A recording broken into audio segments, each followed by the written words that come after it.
everybody, welcome back to another video game analysis. And today we're going to go over difficulty in the 8-bit and the 16-bit era. And I just want to make that clear, I'm just lumping them together because it really is, at least to me, I'm sure people disagree, but it's the same idea of how developers worked on the difficulty of their games. And it's interesting. We'll go over it, of course, I'll elaborate, but this came from a whole thing where I remember a few years ago, it was really, like, there was something about the last generation, the PS3, 360, and Wii era of gaming. There's something about it that was just so, like, pessimistic. Like, everything was a problem, and everybody had complaints, and everyone was at war with each other. But, while I don't see that being a thing anymore, like, there was one thing that always bugged me. It was when people said, wow, games are so easy now. Why can't they be hard like they used to? And, like, that is fair for some arguments. Like, there are some games that are made a little too easy, so it can make a broader audience for it, like young people and older people. That has happened. I won't argue that. But most of the time, I find it's not very grounded. We talked a lot about these more condensed, broad topics like this year, but this one, I always put a lot of, I didn't just think about this year or a year before. I thought that's for a long time. And I think it all comes down to developers just have different ways of handling difficulty depending on the kind of game they make. And the kind of game they make does really depend on the generation they're in. So, that being said, why don't we begin? And I'm going to go over a few games that have a different aspect of how it works, at least to me. I mean, yeah, I'm doing a lot of stuff that could have probably been put into the what do you call it? The level design. With the time we talk about level design and tutorials, even. But what are you gonna do?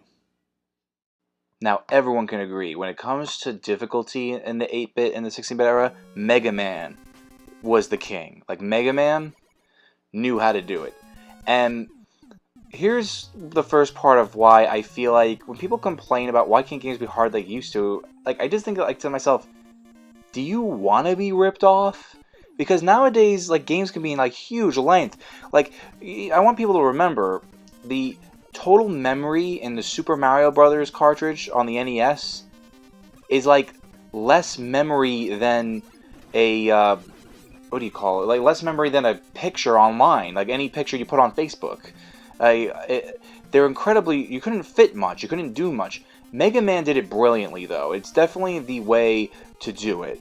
If you want to make a game longer back then, here's the big thing. If you want to make the game longer back then, what you have to do is you have to make it difficult.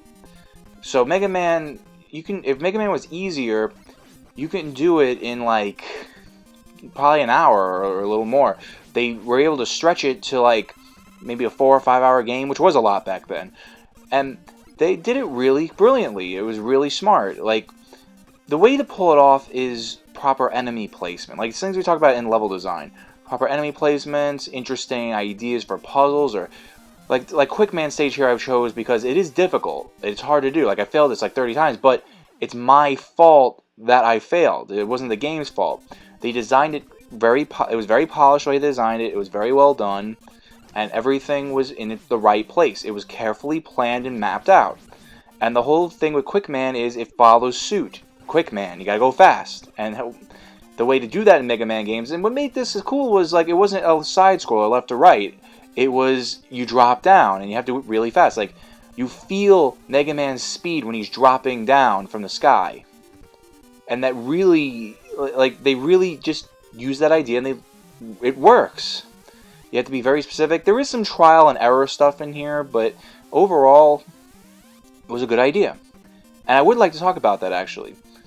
Trial and error is probably, like, one of the worst things, and Mega Man is guilty of that. As much as I'm praising its difficulty and its the thought process the developers have behind all the games, it did have its moments of, oh, how was I supposed to know that? And there's a lot of things, like even Sonic the Hedgehog had moments like that, or dare I say, even Mario Brothers had moments like that. And a lot of bad NES games had a lot of that. And, the whole purpose here is eventually get good at it. And it is another way, and let's face it, trial and error was another way developers purposely said, okay, let them want to keep playing, keep learning. And that is difficult to do sometimes because you got to make sure they're still interested in beating the game. I think Mega Man does that pretty well. But, you know, overall, you know, just, it's a balancing act, really. Like with many things in life, you gotta balance things out. You can't have everything. You can't have it both ways. You know, these are sayings people have all the time. You can't have your cake and eat it too. You know, the whole idea here is you have to be able to say, okay, I have to take some liberties here, but I'm gonna have to take something away. That's like the whole thing we talked about when it came to pushing the processors, the power of the consoles, or even the power of PCs. You know, that's where it all comes down to, where, you know, a developer wants like its whole imagination to come out, and we're getting closer and closer to what's in the developer's mind becomes the game. You know, we're getting closer to that more than ever in this generation of gaming, and you got to imagine what the future generations are going to look like. Eventually, it'll probably just look the same to the human eye, but you know, either way, it's not just about how it looks. It's about how much you can pull off, how big a world can be, how much you can have on the screen at once, how much you can process at once. And it's an interesting thing, but, you know, going back to the 8-bit and the 16-bit consoles, you know, that whole era of the side-scrolling games, you know, things were experimented with, things were tried, but, you know, we talked about how it was done right, with some admissions that there's still a need to do make a couple of missteps. You know, nothing is perfect. You can't make the perfect game. All you can hope for is it was well thought out and well done, like the game, like Mega Man or Mario or Sonic or Crash or Spyro, all the famous games we know to love, Jak and Daxter, Ratchet and Clank. I'm showing my age here, aren't I? Tomb Raider. You know, it's important to recognize that, you know, that these games were good, not just because they might have been difficult, but also because they were well thought out. And that's still true for games today, you know. Sure, it'll be easier to you, but who knows, maybe you'd practice that kind of game. And let's face it, it might also have to do with playing the same kind of game, you know. Gamers always have to diversify, but a lot of gamers don't like to do that. I'm not calling anybody out. Like, if you like the same kind of game, you know, I do too. Every gamer does. Every gamer has a niche. Every gamer has a preferred game choice. But let's just get on the next part, because we're going to talk about some things games definitely do wrong when it comes to difficulty.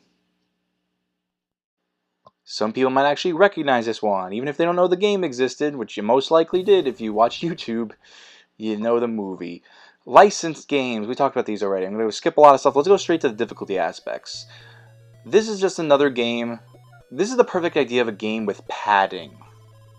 You know, the game that that did its best to follow a source material, but, you know, for one thing, let's talk about the famous arch rocks here. Look how they go over, like, it went over the bad guy once, it had to go really close, so you take more of a risk, and, you know, now we're here with this part. You know, I wanted to point out the cabins because it's an interesting idea. It's this whole first-person perspective. It's like it's like an illusion of a 3D space, but it can get confusing, and you don't really know what to do. It's not well spoken to, and that is kind of dipping into the whole idea of level design, but it has to do with difficulty too, because this is just a great example of padding, where the objectives of the game are so spread out and so long apart, and there's so many aspects that weren't well thought out. Like, you know, why can't the Jason alarm be in set places? You know, the Jason alarm, like how this game works is you got the Jason alarm. The blinking cabin on the map is the map I have to go to. And I might be like halfway across the map. And I gotta keep checking the map because I don't know if I'm going in the right direction or not. And I have to, you know, kill enemies on the way there. I have to collect certain items. It's just strange. And, you know, it's not well spoken to on how it's done, but because of that, it makes it difficult. You know, you can make it easier on yourself. Eventually, you get better items or weapons or whatever. You start getting to get good at the game.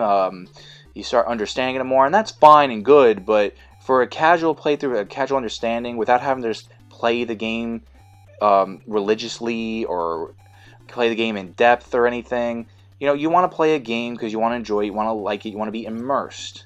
But, you know, it's things like that that just make it feel like a game. You know, it's a little tedious. This traveling is weird. You know, either go faster or make this map smaller. And yeah, here's the problem. If you did that, it probably would be more enjoyable, but it would be shorter. And then you're spending, and you gotta remember, you're spending like $50 to $60 on a game. That was still true back then.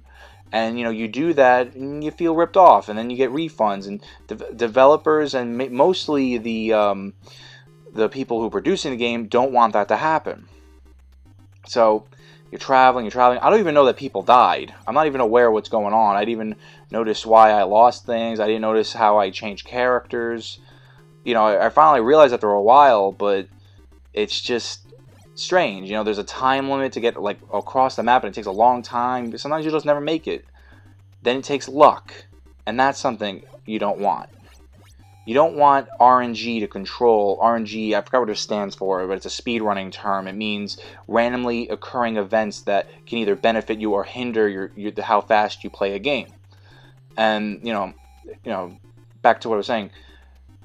You don't want a whole game to be enjoyable because you got lucky once and then you got unlucky another time, and you hate it. This game isn't that hard when you know what you're doing, but that's not something that's not a compliment for a game developer. It's really that they made this quickly, and they had some good ideas, but they just didn't execute it right. And yeah, this does sound like, I'll admit, this does sound more and more like we're really talking about level design, but it is pretty intertwined. Like, here's just another example of I don't know what I'm doing. I went to the right place, I found the kid, they said thank you, I'm like, am I done? Okay, I found the kid again, and I'm trying to go around, I'm trying to figure this out, but it's tough. And then, now you have this. I finally found Jason, he's got to fight him like a lot. And look how fast he's hitting my... Like, he's hitting me. He's killing my health. Like, I just lost a guy. I didn't even notice. But, yeah, they got him. I think. Yeah, you win for now. But, there's also matters of that. It's unfair, and it was a huge disadvantage to me just because it makes the game longer. Because I have to be more patient. I have to be more careful. Basically, here's what you take from this bit.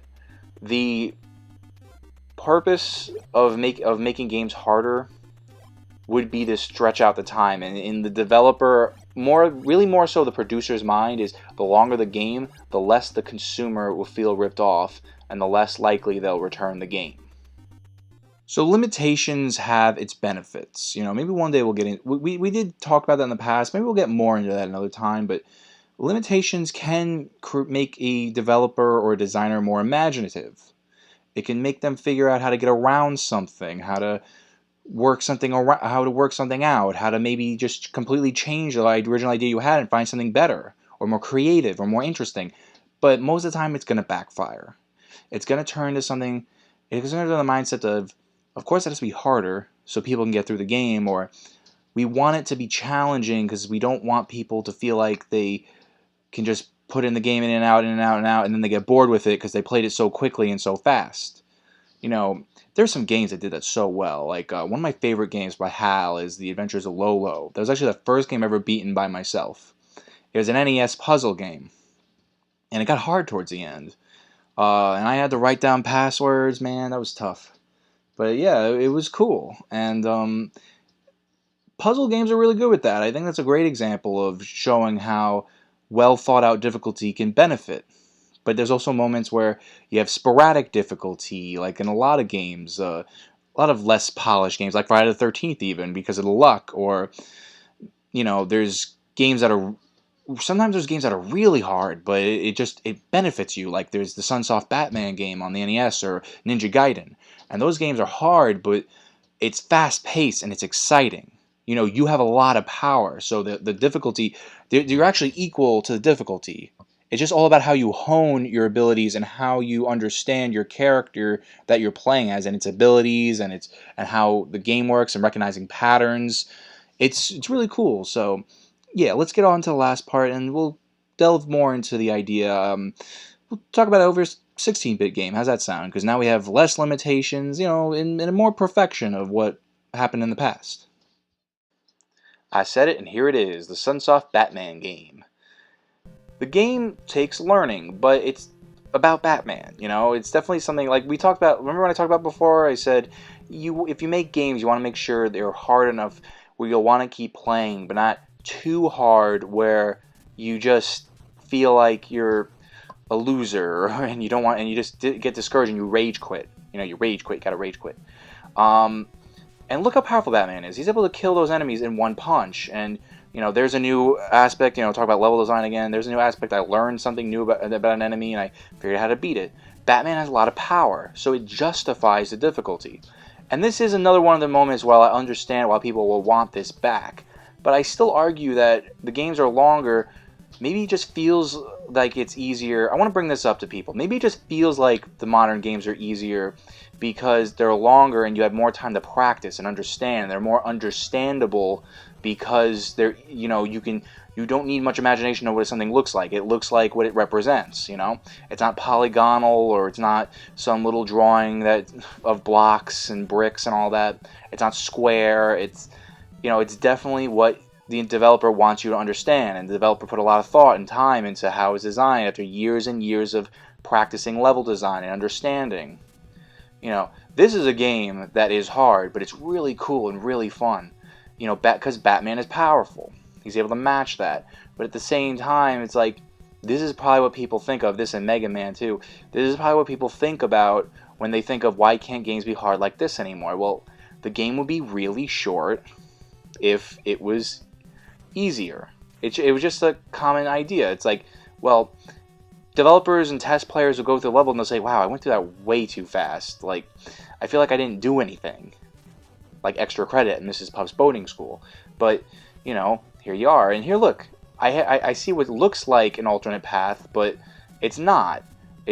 And, you know, wall jumping's harder, but I had a choice, because getting through those guys would have been even more difficult. And then I find out I probably had to do it anyway, but, you know, that's beside the point. The point is like, there's a lot to say about difficulty, and, you know, I think everyone will always think that, why can't games be hard and challenge me? And you want a challenge. You know, of course a gamer should want a challenge. Sometimes they don't. That's why games like Kirby exist. But when you do, you know, it's games that are well designed like this that matter. And, you know, in the modern day, games are just easier to understand. And yeah, there's hand-holding going on, like when we talk about tutorials and all that. But, you know, that's actually a less prevalent problem nowadays, I noticed. And even if it wasn't, like, even if it does happen, you know, you can still learn things. There's still things that you're not told about. And there's a lot to be said about how games can challenge you in different ways by you creating it. You know, like Paper Mario Thousand Year Door, you know, I will say, can be on the easy side. But you know what? You can make it harder. There's the double pain badge that gives you twice the amount of pain, damage to your HP. And then there's games like Yoshi's Island, where you can just create how difficult you want to make it, because you can just beat the game by running through all the levels, or you can collect everything, and that makes it like a ton harder. So generally speaking, I just realized now, I'm sorry, I told you there was a 16-bit game, and rather than just putting text over it later, I'm just going to acknowledge, yeah, I only put 8-bit games here, but I just want to stress that the 16-bit era, in my opinion, like many generations afterwards, just perfected what the generation before did. So, you know, just want to say that. For the record, I'm going to have to cut this short here, because I recorded a lot more for this bit, but I just want to say for the record, you know, for my fragile gaming ego, I did beat this level, and I was up to stage 2, and that's when I quit. You know, just saying. So, well, let's end this video, shall we? So yeah, we're going to keep up with the theme here for next time, but, you know, just to finish off, difficulty, you know, it's something that varies from gamer to gamer, but we all want it. We want a challenge. You know, that's part of being a hardcore gamer.